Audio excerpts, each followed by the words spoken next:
So in the video linked below is where I'm telling you about how you can boost your chances, optimize your chances of coming over to the UK as a healthcare assistant on this new visa that the internet is going ablaze over for healthcare assistants. A very unprecedented moment, really, where people with no experience, with no qualifications, especially in healthcare, are being recruited over to the UK for this unique proposition or this unique drive by the government, which they're hoping to run for a 12-month period with effect from the 15th of February 2022. So in the video below, which I have linked, is where I was telling you how you can do free online courses to make yourself look relevant. They're not only courses, but they're 15 care standard certificates that you can do that at the end you could be seen as a healthcare assistant, as it were, on paper, theoretically, because they do provide you with all the different modules of what does being a healthcare assistant entail. They cover very interesting content. So the video below tells you how you can do it for free. But in such unique times, especially where you don't have as much bargaining power in terms of experience, in terms of qualifications, or in terms of what you bring to the table, I think it's also important that you also become a little bit willing to meet these kind of conditions halfway, be it you meeting the employer, you meeting the government halfway, but just putting yourself in a unique proposition, and not everything will always be free. So today I come to you with 3 of these institutions where you can do similar courses for a nominal fee, which is a very small investment if you are really wanting to optimize your chances of being considered. Hello, welcome to my channel On the Cusp with Daphne. Thank you so much for tuning in. If you are new to the channel, I am Daphne, a South African ICU nurse working in London, and I'm very interested and passionate in matters to do with coming over to the UK, job opportunities, placements of people in the UK from overseas, support thereof, and providing information relating to immigration, to job opportunities, personal growth, how to fast track your financial goals, etc., etc. If you're a returning subscriber, thank you so much for staying on the channel. So if you're new to my channel, thank you so much for stepping by. Consider making On the Cusp with Daphne your virtual home away from home, your one-stop shop to which you come for all your queries and advice relating to matters that I had mentioned earlier. For my returning subscribers, I would just like to express my heartfelt gratitude for your support, for staying on the channel, for supporting the channel. Thank you so much. So without any further ado, this is meant to be a very short video. Let's crack on and get right into it. So having come across content yesterday of a lady who has just completed her master's in the UK. She was a student all along, and she is converting to this visa to take advantage of it so she can have settlement rights in the UK, having completed her master's. When she said things like it wasn't uncommon for her to put through as much as 30 applications a day applying for different jobs, and she said anytime she had her mobile in her hand, she was applying for a job. It made me think, if someone who is already in the country, who's got her master's, yes, the masters are not in health, they're in her field of study, not related to what she's applying for.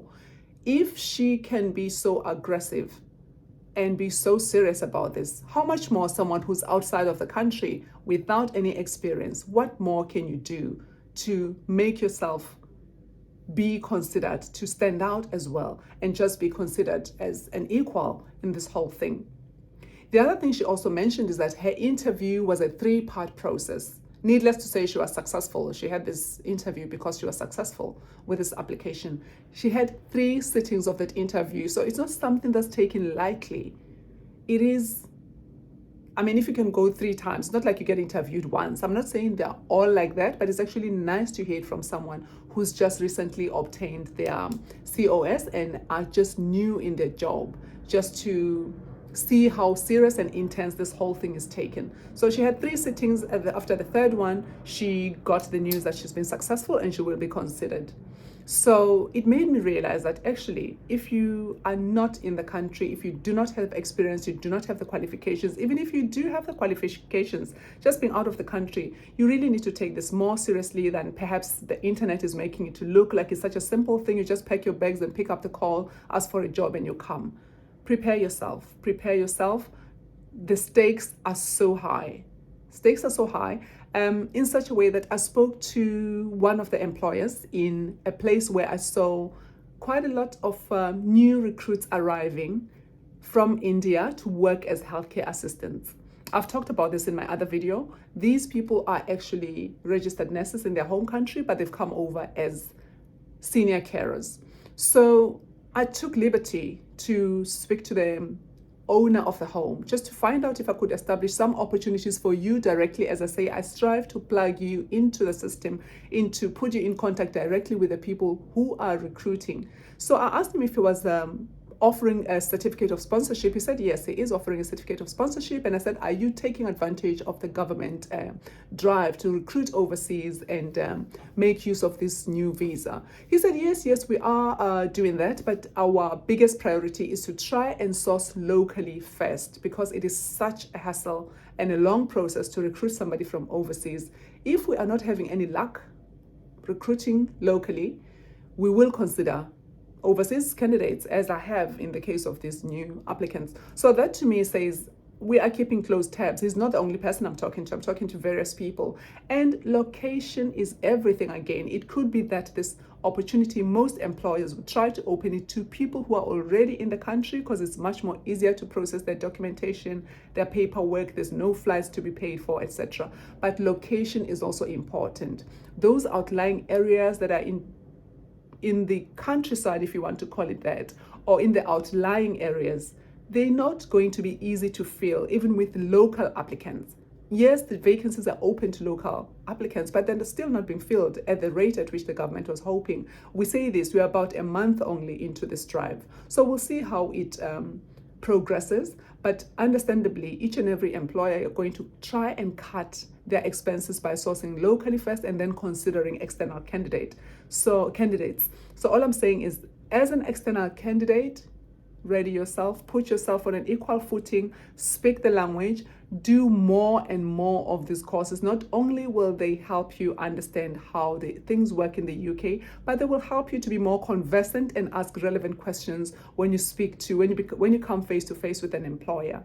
So these are the things I would suggest you start doing. Even if you feel like, oh, I'm qualified, I don't need to do this, please do it, for the sake of being relevant and for the sake of coming across as someone who knows what the UK is about. And this will help you even at your interview when you're asking questions. You can pull from one of these modules, your questions from one of these modules, but don't be that person that says you do not have any question to ask your employer when it comes to the session where they offer you the floor to ask questions. Have a look at my video on interviews and CVs, please. I'll link that down below. So I'll not make the video any longer than it's supposed to be already. I will not repeat the free ones, but rather I will link the video that talks about those below.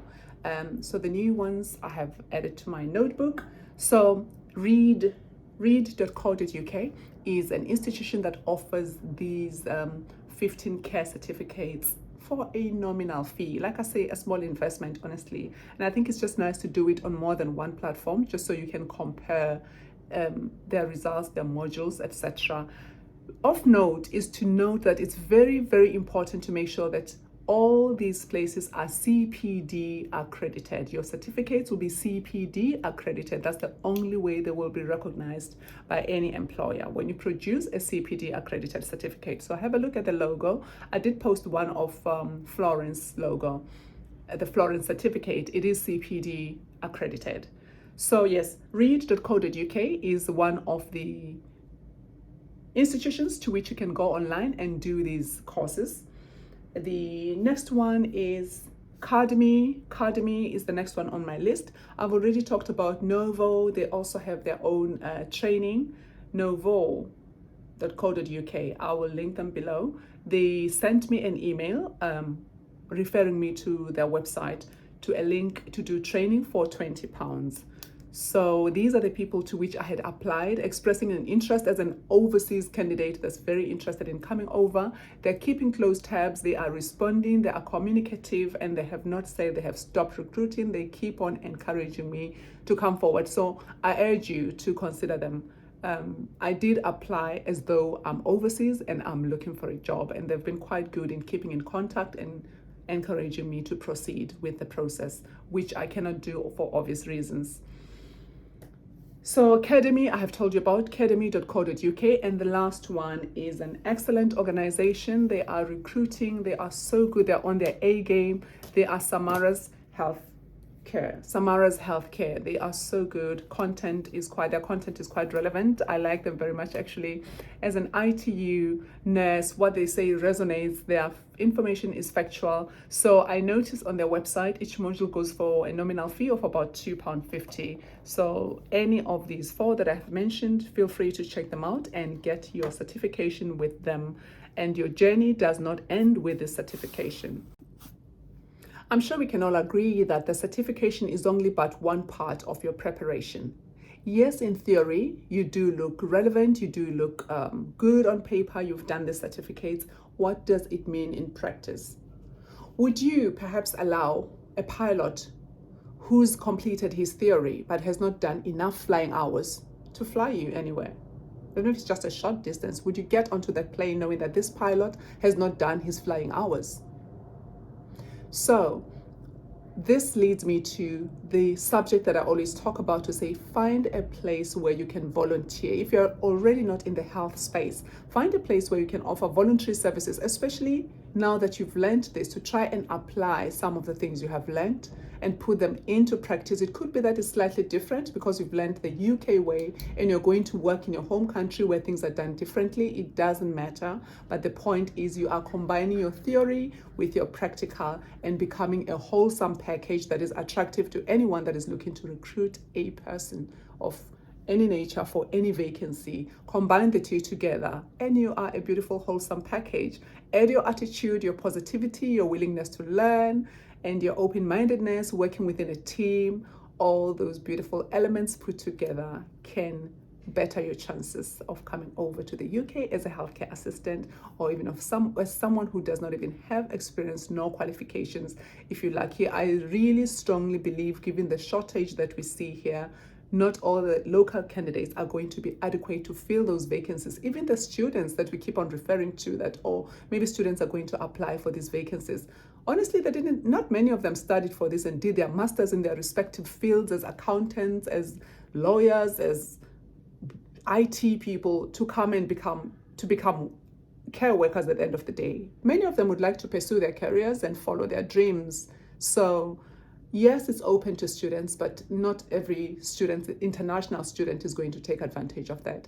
So all I'm saying is stay focused. There will be bottlenecks in the process. It's new to everyone. Some of the employers are not even familiar with the process of even having to apply for COS. They're also educating themselves, going on ongoing training. Some of them are used to applying for these things for other categories, such as registered nurses. There's one video which I'm going to release where they were saying they had a visa to recruit overseas for their office-based staff, but not for healthcare workers or people on the floor. So like I say, it varies from organization to organization. Some of the ones that we are sending to you, that I'm sending to you to say they're recruiting overseas, as things continue, as things progress, they realize perhaps that we're getting enough interest locally. Maybe we'll freeze the overseas recruitment temporarily and just source locally. If we cannot fill, we open that again. So it's a constantly changing situation. It's a very fluid situation on which we need to keep close tabs on.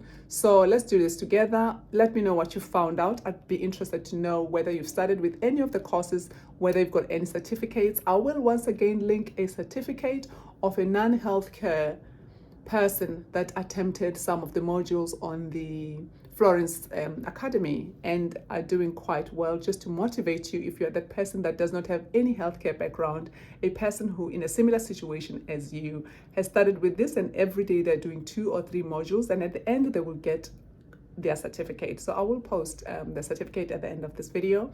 Thank you so much for staying with me. Consider subscribing to the channel. And thank you for your support. Thank you for coming back. Do share this content. It might be of help to somebody, if not to yourself. Thank you for staying tuned. See you on the next one.